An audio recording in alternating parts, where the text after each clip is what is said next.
Wellness tips sa Health Check Plus. Katawan, kagandahan, kagalingan, ating alagaan. Dito lang yan sa Wellness tips sa Health Check Plus. Nagbabalik ang Health Check Plus, ang programang pinagkakatiwalaan ng mga eksperto. Kasama pa rin po natin ang isang pulmonary expert, Dr. Glina Ong Cabrera, para ipagpatuloy ang ating usapang healthy lungs. So, Doc Glina, alam niyo po, New Year episode po natin, Doc Glina, sa taong 2025 at malapit na din ang selebrasyon ng Chinese New Year. Anong mga bagay po ang dapat tandaan ng ating mga health checkers para sa healthy lungs? As napag-usapan natin kanina, 'di ba, to be healthy, baggitin ko lang kasi 'di ba laging sinasabi, Dok, meron ba tayong vitamins para sa baga? Lagi po ako tinahanapan ng vitamins para sa baga. Wala pong vitamin specific para sa baga. So, 'di ba minsan nakaka-pick up tayo sa mga nasa social media, pero to really take care of our lungs, you have to take care of our entire, kumbaga holistic po ang approach. Kasi damay-damay po palagi ang baga. Pagka may sakit sa puso, pansinin niyo po, hirap huminga. Masakit nga lang ang ulo natin, mahirap huminga di ba? Masakit ang tiyan, mahirap huminga. So, dadamay po talaga ang lungs kasi everything po, the oxygen, di ba, the blood, everything passes through the lungs. So, we have to protect our entire body to protect our lungs. So, wala pong specific na vitamins. We have to again go back to the diet. But since napag-usapan po natin, I'm imagining Chinese New Year again, mga fireworks, mga ganyan po. Una sa lahat po, we have to try our best na not to be exposed sa mga usok because this can again trigger COPD and asthma and other diseases, yung mga fireworks. Other than, pwede ka maputulan ng daliri, maputulan ng yung mga nasasabugan. So, I think maganda po yung strategy ngayon, di ba? Meron silang sa mga isang area na lang kung saan po nagkakaroon ng fireworks display. So, yun po. So, pagka ganyan po, well, of course, papasok siguro po yung New Year's resolution kasi kung Chinese New Year, di ba? So, again, diet, exercise, and avoiding po yung mga bagay na pwedeng makasama sa ating lungs or triggers na makasama sa ating lungs. So, na-mention na nga po natin yung fireworks, di ba? So, that's smoke. So, ano pa ba ang iba't ibang pinanggagalingan ng smoke? Diyan po papasok ang sigarilyo, di ba? So, hindi po alam ng ibang mga tao na ang sigarilyo po, 7,000 chemicals po siya. Ang alam ng mga tao, nicotine, tar, yun lang. Pero actually, there are 7,000 chemicals and 70 are cancer-causing. So, doon sa 70 cancer-causing, kasama po doon yun, methane, butane, lead, arsenic, formalin. Sipin mo po, formalin, pang-embalsa mo yan, di ba? Papasok mo sa lungs mo. And then, arsenic, lead, and there's also yung toluene, sa rugby po yan. Methane, sa imbornal po yan. Butane, yung sa lighter. So, all these things are chemicals that we put in our body and it passes through the lungs but it gets transmitted to the entire body because napag-usapan natin kanina, di ba, all dugo po, nagpa-flow po yan sa lungs to get oxygen. But as it passes through the lungs, it doesn't get only the oxygen but also the 7,000 chemicals that na-inhale ng person na yon. So, therefore, since it has 70 cancer-causing substance, nagkakaroon po ng risk for cancer, not only in the lungs, but in the different parts of the body. So, number 1 po siya na cancer sa stomach, sa colon, sa kidney, sa breast. So, all this cancer pwede pong makuha dahil sa paninigarilyo. And dahil dyan, sasabihin ng mga tao, ay, huwag na tayo manigarilyo. Maghanap tayo ng quote-unquote healthier alternative. So, pupunta na po tayo sa e-cigarette, vape, so all those things. But, are they truly safe as they claim? Or are they truly healthier or less harm? So, sa aking paniniwala po, it's still chemicals. So, siguro mga 2016 po, when we were doing our readings, may na-identify po during that time ang FDA sa US daw po around 40 chemicals. Noong 2018, around 80 chemicals around that time. Pagdating po ng 2021, may nag-aral po sa Johns Hopkins na group, 2,000 chemicals na halos similar lang po sa paninigarilyo. And ang difference po sa mga products na to, they are not really regulated in a way na, unlike sa sigarilyo, alam natin, isang stick, dalawang stick, ito na lang yung content. Ito po din, iba-iba po ang itsura niya. Ang hirap po i-monitor yung impact niya sa body kasi may 3 mg nicotine, merong 9 mg, 16 mg, 1,500 puffs, 9,000 puffs. So, iba-iba ang flavors.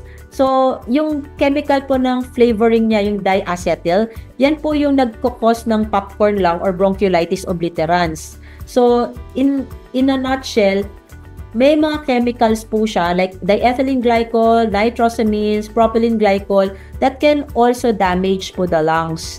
So, ang nangyayari po, it is not, in my opinion, a less harmful na product, and it is designed to be very fine.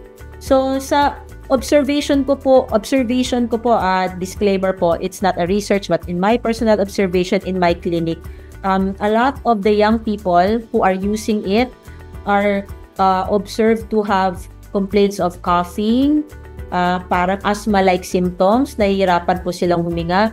And doon po sa isa-isang hospital natin in Metro Manila, po sila. Actually, this was published. They made a case report. There was already a 22-year-old person, a boy, who died because of heart attack, and wala po siyang ibang bisyo other than the use of vape, and then hindi po siya umiinom ng alak, even playing basketball, supposedly batang-bata, but he was regularly using it.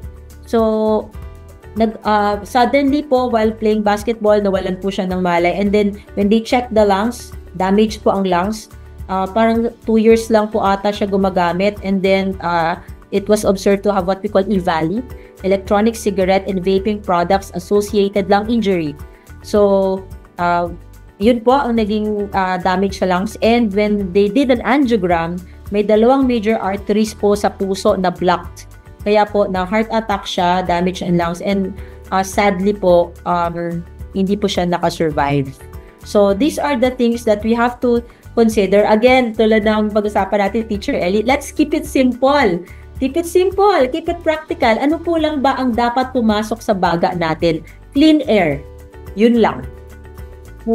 Clean air. Naku, magandang reminder po yan para sa ating mga health checkers kasi marami po talaga, Doc Glina, na nagtatanong, mas safe ba talaga yung vape o e-cigarette? Pero ngayon nalaman po natin kay Doc Glina na hindi ito safer, not necessarily safer na alternative. At maganda po yung nabanggit ninyo, Doc Glina. Meron po ba kayong information? Kasi halimbawa po, meron po tayong mga nakikita na gaano pa kadaming packs ang katumbas ng e-cigarette. Meron po ba kayong nalalaman dito para lang din po ma-imagine ng ating mga health checkers, so lalong-lalo na po yung mga nagve-vape ngayon para po malaman nila kung gaano karami yung kanilang katumbas na sigarilyo sa bawat vape po na nauubos po nila. Ang hirap niya, Teacher Ellie, i-quantify kasi iba-iba ang preparation. Like for example, sa regular cigarette, estimate lang po ito, approximately 1 mg per stick ng nicotine. That's just the nicotine. Wala pa yung ibang chemicals. Ang mini-measure ko pa lang po yung nicotine. Why are we so concerned about the nicotine? That's the addictive component. Kasi smoking is an addiction. Addict po. So, simply po, mahilig po ako mag-simplify eh. Addict po pag naninigarilyo because of the nicotine. It's actually a disease. We call it nicotine. Pagka sa meron po sa ICD, yung list ng mga diseases, yun po, it's nicotine addiction, nandun na po siya as a part of a disease. So, the nicotine in a stick of cigarette is approximately mga 1 mg. Pero, yung vape or e-cigarette, pods, mods, disposal, iba-iba. So, meron pong 3 milligrams, merong 9 milligrams. So, depende pa po sa kung paano siya gumamit. Kasi kung itong, lalo na ngayon, disposable, di ba? So, minsan, ubos agad nila in a week or ubos nila in 2 weeks. So, depende sa consumption nila. But, nevertheless, I think it will still add po sa injury ng lungs. Kasi, there are chemicals that are identified that are potentially toxic. And, di ba po sa chemistry, pag hinit natin ng chemical, halimbawa, alam mo may chemical A, alam mo may chemical B. Di ba pag nag-heat ka, yung chemical A plus B, magiging AB or pwede maging C. Pag naging C, pwedeng C and A, pwedeng C and B. So, exponential possible combinations na. So, yung nababanggit na number, those are the ones that are identified. But we don't know after nagkaroon na ng mga heating and yun ang mga interaction ng mga chemicals na yan. So, it's hard to quantify. Kaya, sabi ko nga po, clean air. Tamang-tama po yan sa ating mga health checkers, lalong-lalo na yung mga iniisip nilang mas safer, no, ang vape. So, talagang maganda na nasabi po sa atin ni Doc Glina, pasimplehin natin, no, ang advice at clean air lang ang dapat na pumapasok sa ating baga. Alam niyo po, Doc Glina, isang health checker po ang nagtatanong din dito, no? Isang dating smoker na matagal na panahon pero tumigil na daw po siya. Pero ngayon nakakaramdam daw po siya ng tila hirap sa paghinga o naghihingal po siya matapos maglakad-lakad lang ng sandali. So, ano po ba yung mga dapat niyang gawin para po dito sa kanyang nararamdaman?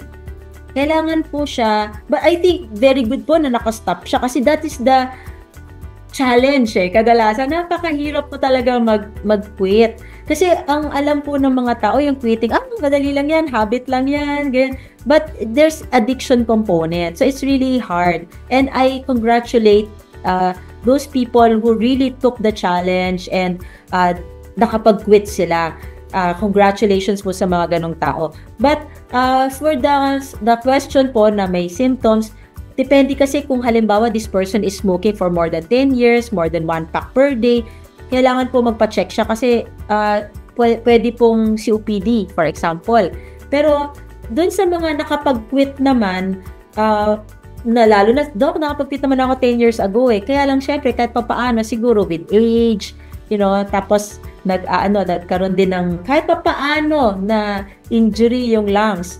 Pero sinasabi ko naman, kung hindi ka nag-quit, baka mas earlier mo nakuha yung sakit. So, they need to consult their doctor para po ma-check. Like, for example, if you're considering asthma or COPD, to do diagnostic tests like chest x-ray and yung tinatawag na spirometry para ma-measure po yung kanilang lung function. And for those naman po na hirap talaga, gustong-gusto pero hirap talaga huminto, meron po tayong quit line sa Pilipinas. It's 1558. 1558. So, telephone po yan. You can use your cell phone or landline. Toll-free po yan. And a person, which we call them quit coaches, they will respond and bibigyan po kayo ng mga tips on how to quit. The challenge is really the decision to quit. Pero pag nagkaroon na po ng decision, yun ang tawag kasi ang hirap, madali.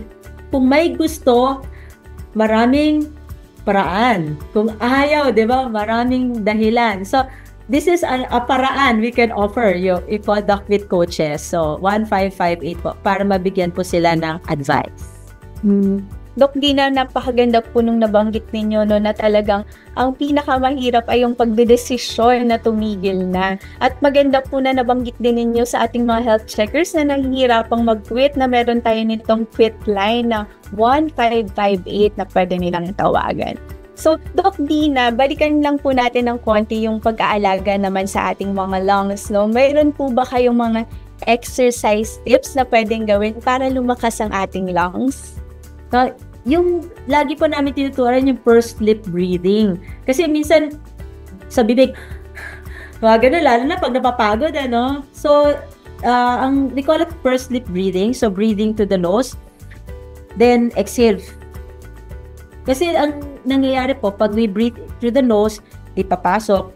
Pag nilabas natin, po-collapse agad yung lungs. So, we give it a little, time, 2 seconds to inhale and 4 seconds to relax. So, pareho lang po siya sa mga yoga breathing, ganon. So, inhale, exhale, and then usually lalaki po yung diaphragm ng kaunti stomach, lalabas ng stomach, medyo lalaki siya para pag lumaki ng konti, magkakaroon ng space yung diaphragm bumaba. Kasi yung diaphragm po, it's the muscle, it's moving up and down. So pag inhale, bababa po siya. Pag exhale, magre-recoil po siya para mag-release. But i-control lang po natin yung release para hindi po masyadong mabilis na parang hyperventilate or parang humahango. So at the same time, nakaka-relax po siya. So inhale, and then exhale.